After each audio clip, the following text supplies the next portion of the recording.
In his book on war, the Prussian general Karl von Clausewitz surmised that peace is maintained by the equilibrium of forces and will continue just as long as this equilibrium exists, and no longer. By invading Ukraine on February 24, 2022, Russia brought that truth home to Europe. The Russian invasion exposes the weakness of Europe's strategic policies pursued since the fall of the Berlin Wall.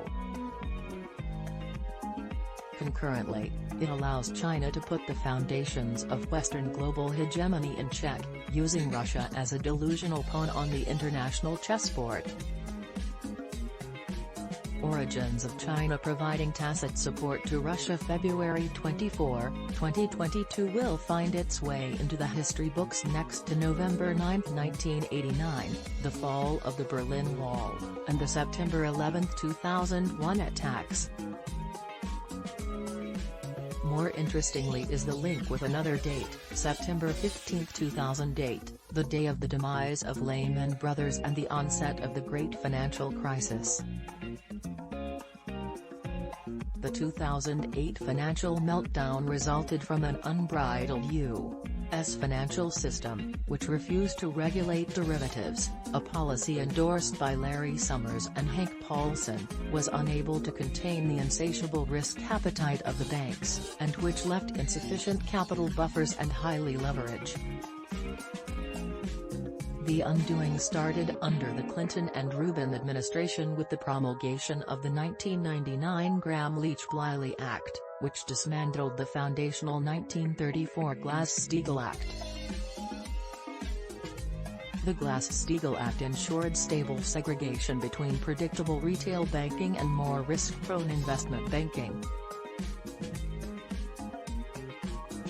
The crisis triggered a global housing price bubble burst, brought on by too lenient global monetary policies, irresponsible U.S. banking practice, outright fraud, and unsustainable global financial leverage.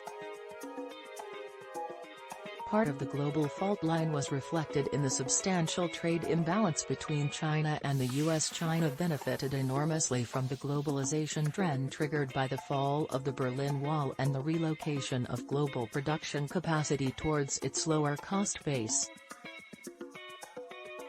China became the global production house. This position was further bolstered by China joining the World Trade Organization, WTO, in December 2011. However, China was left unchallenged in managing its exchange rate, which is usually a quid pro quo for WTO membership. China recycled its excess U.S. dollars by building up a $1 TR position of Treasury securities. The move allowed China to keep its cost base, artificially, low by not selling the export-generated dollar revenue on the foreign exchange rate market. The 2008 financial crisis revealed to China the vulnerability of the U.S. financial system. China saw the safe haven status of its abundant treasury position unravel during the 2008 crisis. After an animated meeting between U.S.